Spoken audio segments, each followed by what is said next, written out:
Hello, welcome to The Financial Operator. I am your host, Jen Pfizer, and today I am here with Steve Walsh, who, as you may notice, if you're watching this on video, we are both big fans of some bison. We've got them behind us, and maybe even the color navy blue. I don't know. We're kind of matching here. So welcome to the show, Steve. Thanks a lot, Jen. It's great to see. I really love talking to people about being an entrepreneur and what it takes. And a lot of times, I look at entrepreneurs is when you talk about a bison, that's one of the things that I always talk about is what does a bison do? It pushes through that storm. It gets to the next, it knows there's a bigger, better thing on the other side. And so it pushes through. I think in talking to entrepreneurs a lot of times, I always promote it as that way, is how can they get to the next level? How can they scale up their business? And as you work with entrepreneurs, they also struggle with cash flow. Mm-hmm. All right. So Steve, tell me a little bit about yourself before we dive into this conversation. What do you do? Where you been? How'd you get to where you are? So I was private equity. Where I started was, I go back in high school. I was an entrepreneur back then. I was the neighborhood mechanic. I worked on motorcycles back then. I would do is fix up motorcycles and sell to the neighbors around the area. Also, too, is when they had problems, they'd bring it to me. I was the one taking care of the motorcycles, so around the area.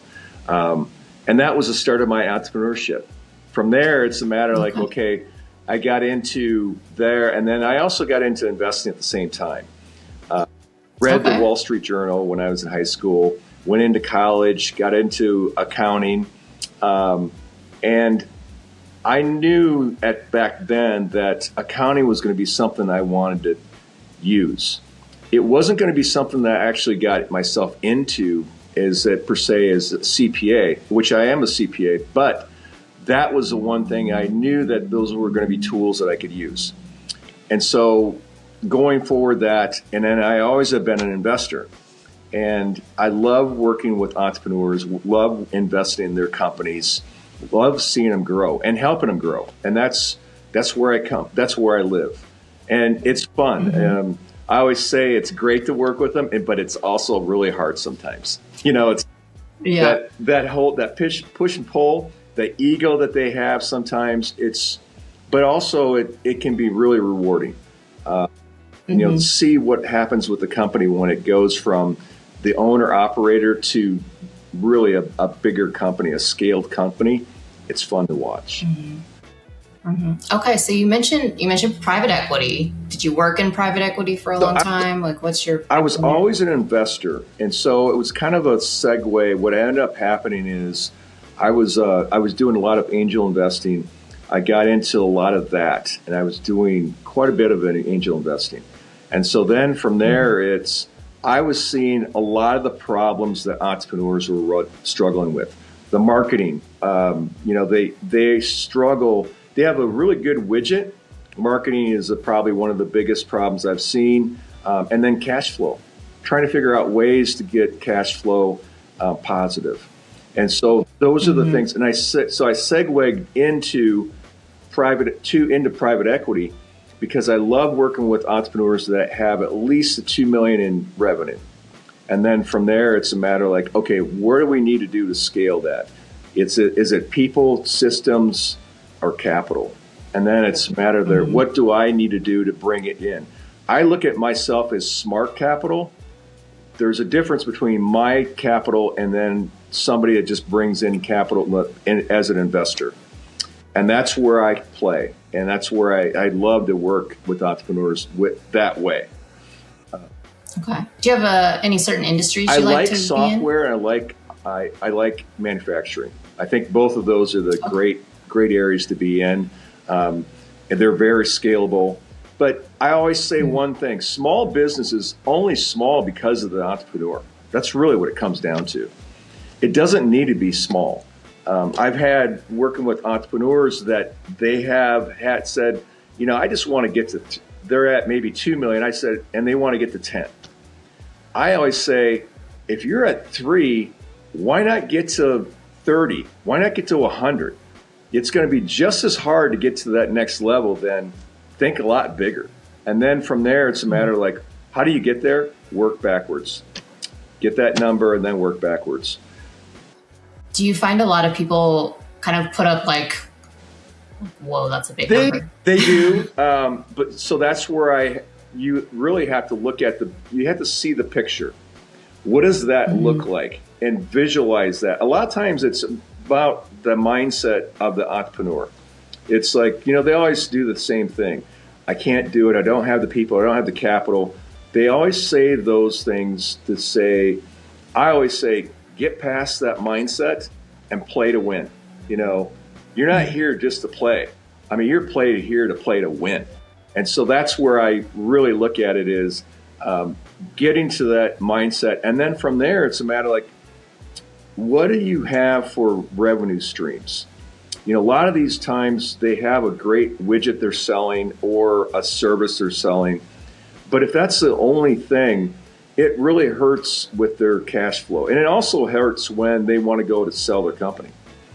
So I look at it as, what are the revenue streams that we can create that are more than just their product? And there's a lot of those times where the entrepreneur is giving away a lot of things that they should be selling. Okay. The one thing I always say is that, what are the things that you're doing for your customer that you could be selling to your customer? Or what other things that you're thinking about, but you should be selling to your customer? Those are the things you look at. You look at like Disney is a good example.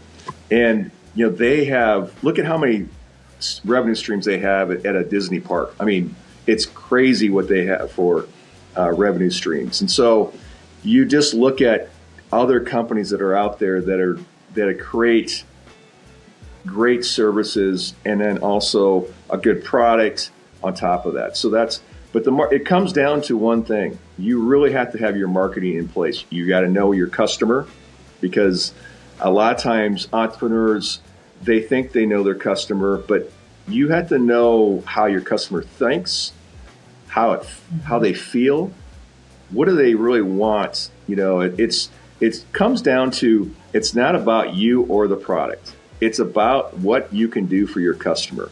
And it's a matter of how it makes them feel. Because if you're just selling a product and you're just a commodity, it's a losing battle. Mm-hmm. So how does somebody learn that? Like, how does somebody figure out what their customer wants, needs? It's, what it is? Asking questions. Ask a lot of questions. Find your top customers and ask a lot of questions. And a lot of times customers will come in, if you bring it the right way, they'll give you how they feel about your product. What do they want from your product? If they use other products that are similar to yours, why do they do that? A lot of the questions you can create to ask them, and you can form a sales pitch, I would say, a way of working with your customer, because your customer becomes your partner. I mean, that's really what it comes down to. Make them feel something about your product, because a lot of times it's not a matter of your product, but how they feel about your product. Mm-hmm. Okay. How do you get those loyal customers then? Just having a really good product? Is that the first step? That is.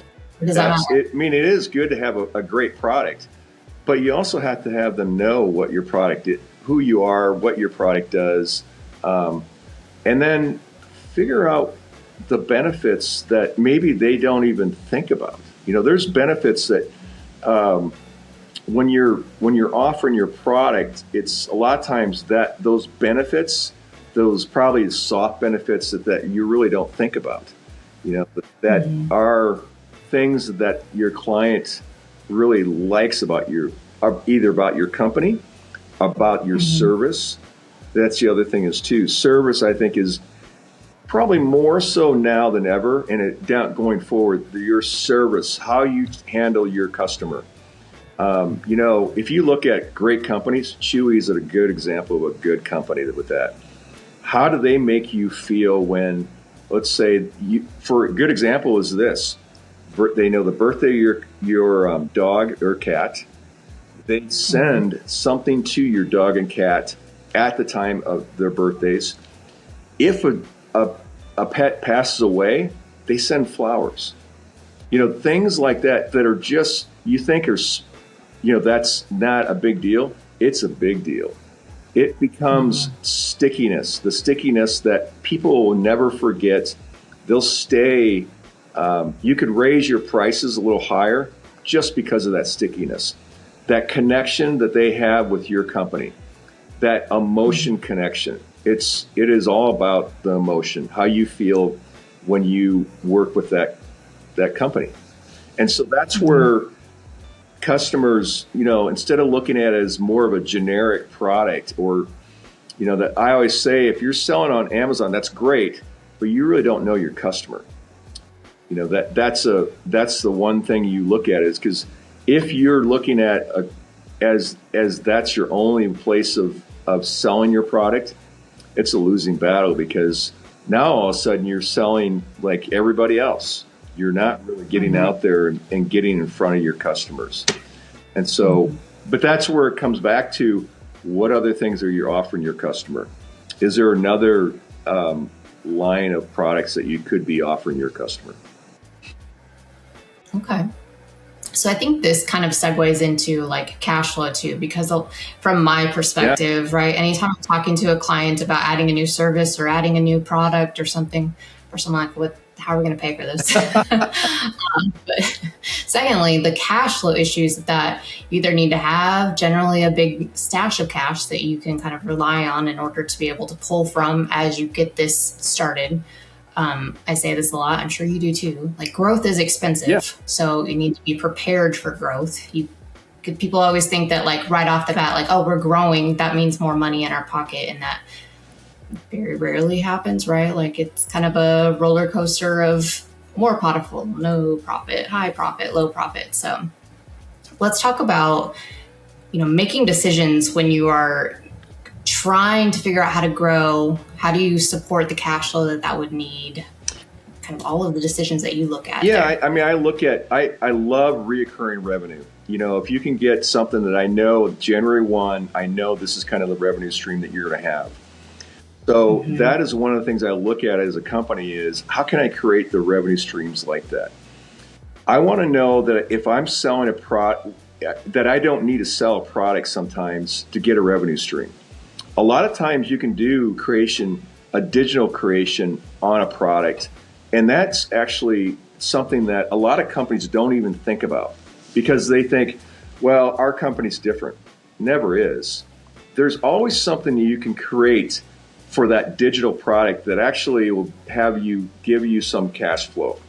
So it'll create, and that's where I come in, the stickiness. What kind of services you could be offering your customer that probably that you're missing off the bat, that either educational or something that maybe that they never thought of. Like I would say is, if you look at a lot of companies out there, they're always trying to say, okay, well, we just sell a product. But I always get back to is there is other products, digital products that you could be selling, or there's educational products that you could be selling to your customer.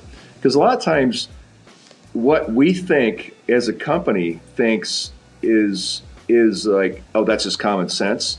It's not. It is one of the things you got to look at is look at it as your customer, and then look at how your customer is thinking.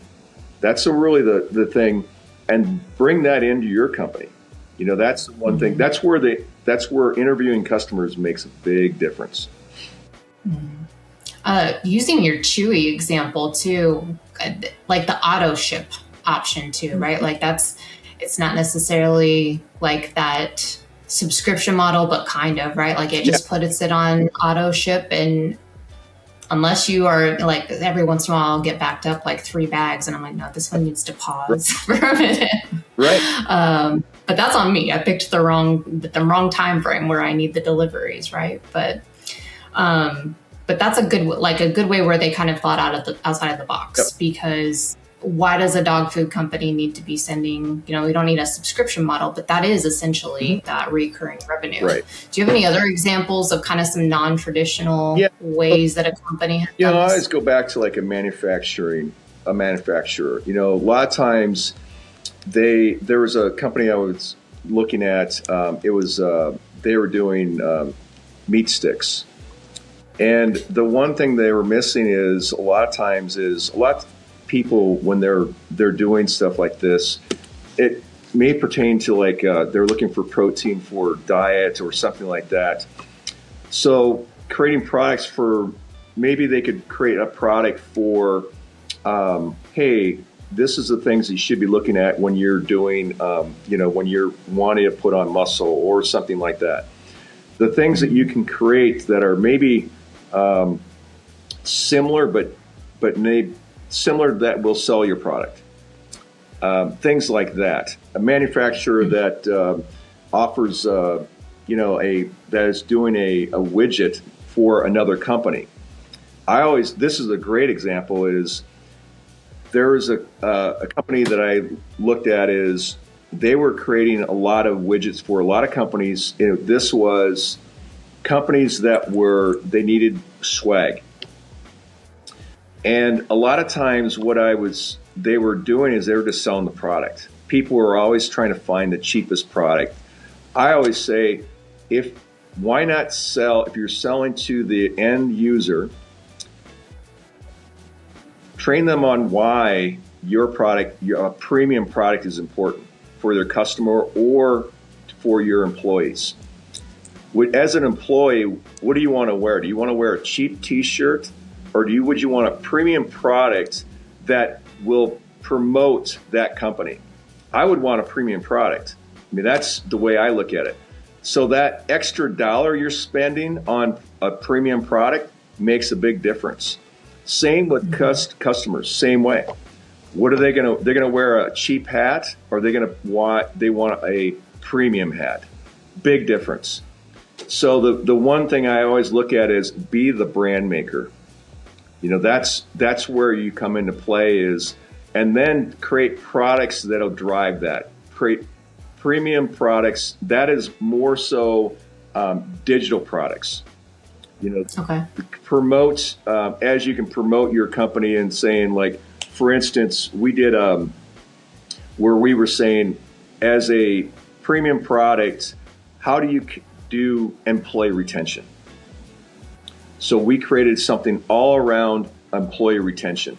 And what we were doing is we were offering our products for that. Same with employees. How do I create something that a client or customer will wear? Those are the things that I look at so you create like almost a mini marketing plan for your customer. And that was something that it gave cash flow because you could charge for that. So those are I like your swag example, because it's so true, right? Like, if you get a t-shirt that's just a crappy t-shirt, you're never going to wear it. Never going to wear it. Versus spending an extra $1 or $2 generally and getting something that you want to wear all the time. It actually serves the purpose of what you're trying to achieve. Right. Yeah, because I always say, the thing is, but that also comes down to who's their customer.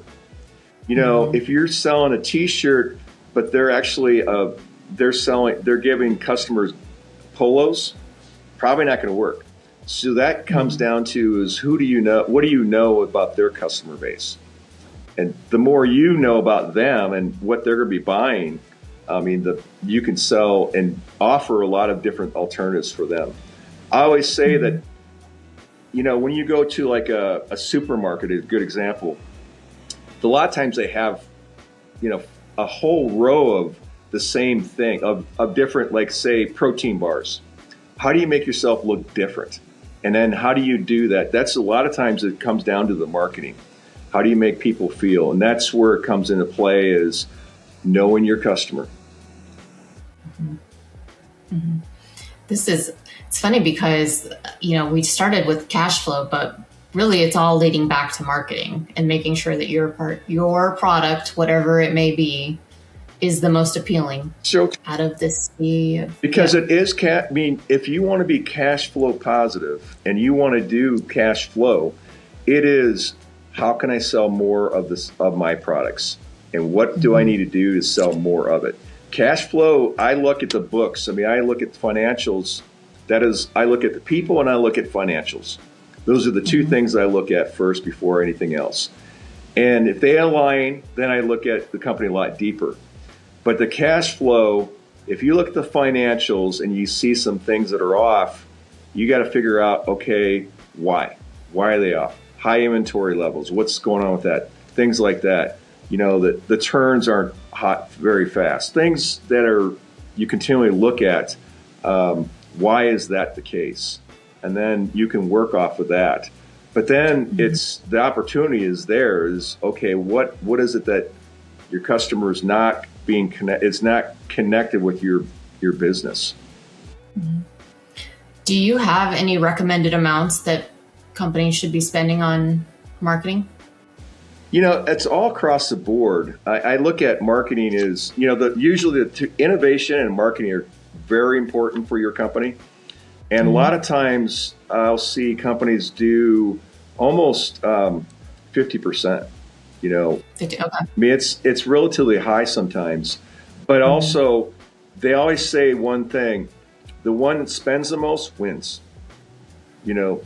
but obviously it's smart. You have to be smart about it.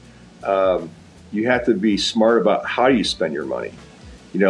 If you do a shotgun approach, it's not going to work. The thing is, I always say, the clients come to me and they'll say, we're doing radio ads. I'm like, can you measure that? Is it measurable? Do you know how you're getting lead? Are you able to measure those leads? And a lot of times they can't. And I'm thinking it's a waste of money. The things that you need to do is you need to track where your marketing dollars are going. That's the one thing I would say is when you're doing things like that, it's just, you might as well just take a $100 bill and light it on fire. So as a business is growing, because I've heard this about especially softwares and things that kind of fall, like I'm thinking Uber and DoorDash, right? Yeah. Like those kind of won out over all of the delivery products or delivery systems that were probably in the market at that time because they spent a ton of money on marketing. Correct.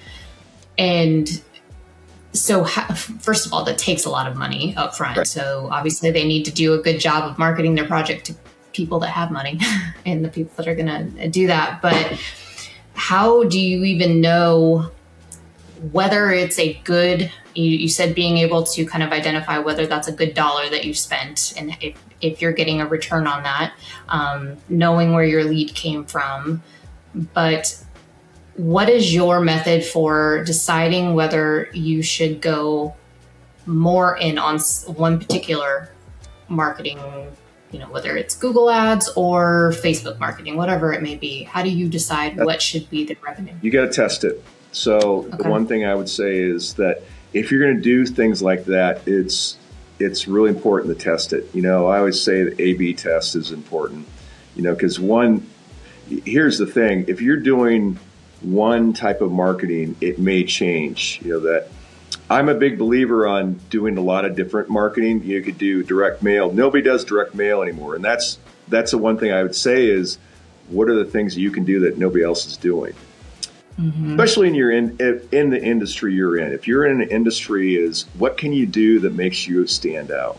The things I always look at it is, think of yourself as the one and only in that space. What is, you could create a space for that so that you're different than everybody else. Okay. So you can even look at things that have been done in the past. Direct mail used to be everybody's first choice, and now nobody does it. I had a client once, they were doing, it's like home service business that they were doing. And they went through and they got those little, like, There weren't the signs that you put at like roofing companies and stuff. They weren't those signs. They were like much smaller. They were like an index card sign, and they were just sticking in everybody's lawns, like whenever they were in that neighborhood. And it ended up being like, I don't know, 50 cents or less per person, but they ended up getting so many leads for that because people were just like, what is this in my yard? And picking it up, right? But it was more noticeable than direct mail because it wasn't just part of the junk mail, and it wasn't like a door hanger. So it was just like it was the same idea, right? Like you're hitting all of those neighbors, but it was something that was just like slightly out of the box that made a huge impact on their business. Right. I mean, it's kind of the thing is, like I said, if I always look at marketing ideas from companies that maybe aren't even in your industry, those look at. But it comes down to, that I go back to the innovation. If you're not innovating all the time, then that could be another problem too, because obviously things change and you continually have to innovate along with the marketing too. I mean, a good example right now is, I would say, Apple. Apple really hasn't been a big innovative company. As when Jobs was there, this is where I love to see companies. Jobs was a very big visionary, and you have usually two people in the company. It's the visionary, and then it's the implementer, the one that actually does it. Cook was a good implementer, but he wasn't the visionary, and that's what you're seeing with that. If you look at right now, Apple's struggling right now because of that. They don't have a visionary like they did when Jobs is there. And I think when you look at companies that do really well, they have two. They have one that is the visionary, and then the one that's implementer. And a lot of companies, they have a visionary, but they don't have an implementer, or vice versa. And then you look at it as they're struggling in certain areas, and because of that, and that's where the visionary cannot be the implementer, because it doesn't work. It's like, they need to be almost outside the business instead of inside the business. They work a lot better that way. Same with like daydreamer up in the clouds, right? Like that's kind of the stereotype that they get, but right. For a reason sometimes. Yeah, they do bring great ideas, though. They're the guys that think of things outside the box. And then the implementer is the one that implements it. I have a good story. There was a company I had a dinner with, the CEO and the CFO. And the stories were so different when you talk to both of them. The CEO was like, "This is awesome. I love it," because they sold their business. He said, "I love it. I'm ready to do another one." The CFO was like, "This was the hardest thing I ever did." And he said, "I want to take a vacation." But they worked really good together. And so the CEO was like ready to go. And the CFO was like, "Hey, let's just settle down for a bit." And so that was it was fun watching that, because that's really how it works, is that you see that great visionary that's super excited about doing something, and the CFO is like, "Oh, great, we got to do this." I have this conversation a lot with people because I work with a lot of CEOs, right? And I'm on a fractional basis, so I may not be quite as in the weeds as that guy or that example that you just said. But what happens is I will tell people, and a lot of people will come to me. They also don't necessarily, until they get to know me, right? And they don't necessarily want to tell me their ideas because they think I'm going to tell them no. and I don't look at that as what my job is. My job is to, if this is your idea and this is truly what you want, the direction that we want to take your company, then I just make it happen, right? Like I figure out how we can make it happen. But I've had a lot of these conversations, and I joke with some of my clients, like, "What's your idea this week?" Like, how are we changing everything? But, keep them on track. But that's what CEO does. I mean, that a lot of times they look at, they see the big picture, and then they see a lot of different ideas, and then it's like, "Hey, this looks great. Let's do this." But the biggest thing, and that's where my book comes into play, is the biggest thing when my book, Make the 10X Leap, the biggest thing is that shiny object syndrome. You got to really be careful about that. Is like, you're all of a sudden you're looking at this company's doing this and they're doing great. It may not work for your company. And so if you're continually changing up things, it frustrates the employees is what it does. And so then you got to look at it is, how can I make, some ideas, how can I get them out there? A lot of times it's just bringing them to the CFO and say, hey, this is kind of what I'm thinking, and then bring it down to the employees. But the thing is, if you're all over the board, which a lot of times that happens, you need to get more focused. And that's why I wrote this book. That was the one thing I was seeing. A lot of times entrepreneurs that either they knew they could be something bigger than they were, but they were either spending too much time in the weeds, they're spending 80 hours a week, and they were not getting the traction they wanted. And one of the things I always suggested in the book, it says, take yourself out. Where can you replace yourself in the business? A lot of times they're so afraid to hire that person because it's going to be either too expensive. Quite frankly, it's too expensive not to do it. A lot of times when you bring in that one person could make a huge difference. That one idea can make a huge difference. And that's where, and then from there, it's a matter of like, let's look at what kind of capital do we need to bring in. I'll bring in capital. I'm going to be a partner. I want to grow your company as much as you want to grow your company. Probably bigger than they think they want to grow it. And so it's a matter of like, okay, what do we need to do that? And it's a matter of like, we work backwards, bringing in the systems, bringing in the people, and then bring in the capital. A lot of times what happens though, they think that capital will fix everything. The one thing is you got to have a plan first. That plan needs to come in play, because if you just bring capital in, you just create another problem. Because all of a sudden now you got to take this capital and deploy it.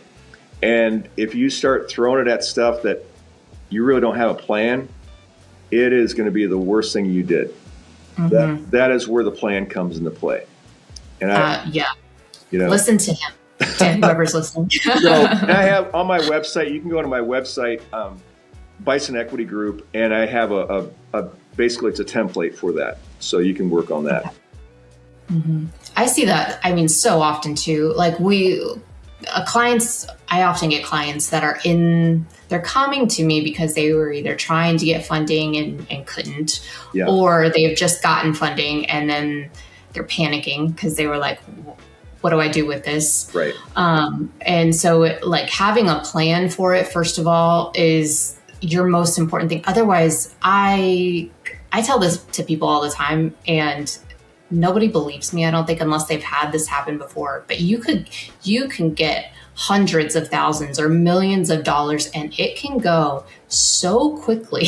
Yeah. And then you're suddenly left with nothing, and you're like, I didn't get anything for that. But now you either owe it back, or you have investors that are like, what did we get for this? And there's no answer.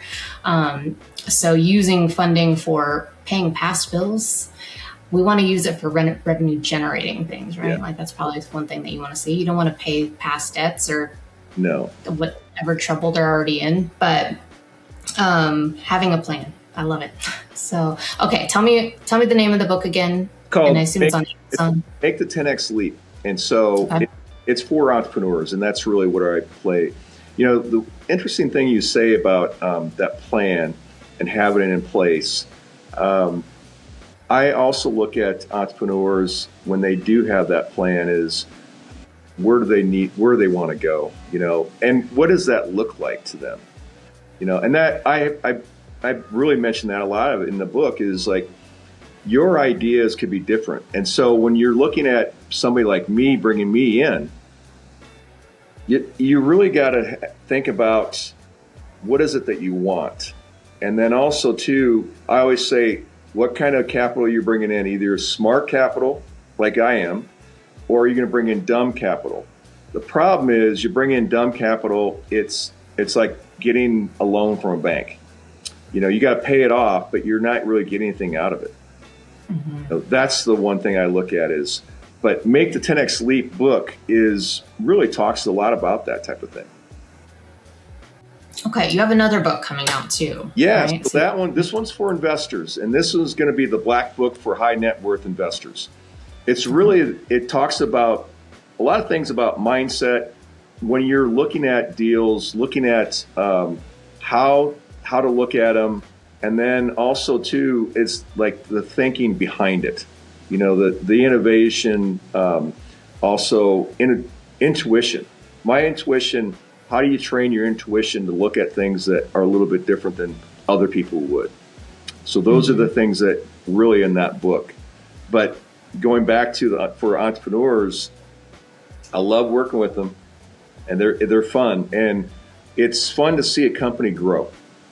That's the one thing I would look at is it's a lot of fun to see it grow. Yeah. So you mentioned smart capital. That's what you are. What do you bring? Obviously, money you're bringing in, but what else are you helping with? So bring in people. So let's say they need maybe they need a specific type of person. I'll go in maybe like an engineer or maybe it's a coder or something like that. Maybe it's somebody really strong in AI. I'll bring in that person. Because I don't know everything, but I know that I can find that person to do a lot of that piece of the work. And so then that becomes what else do I need to bring in? Systems. Systems are really important. You run across companies that are still doing it the old way. And then it's all about how can I automate some of this stuff?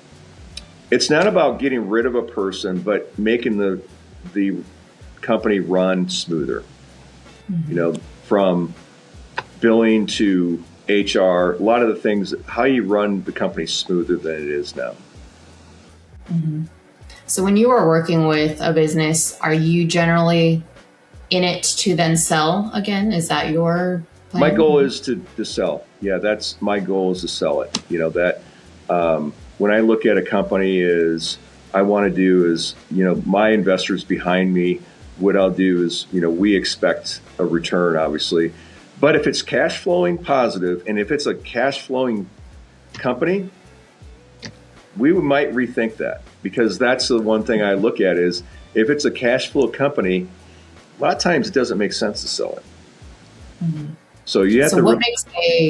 What makes a business particularly attractive to you? I always like looking at companies that are struggling in areas that they can't get to the next. They know they can get to the next level, but they just don't know how. Those are the ones that I look at is get to that company that is at, let's say, the 3 million mark, and they want to get to the 30 or 100. Those are the companies I look at. And then creating revenue streams. I like to work with companies that we can create some revenue streams. And there's all kinds of different ways to do that. Okay.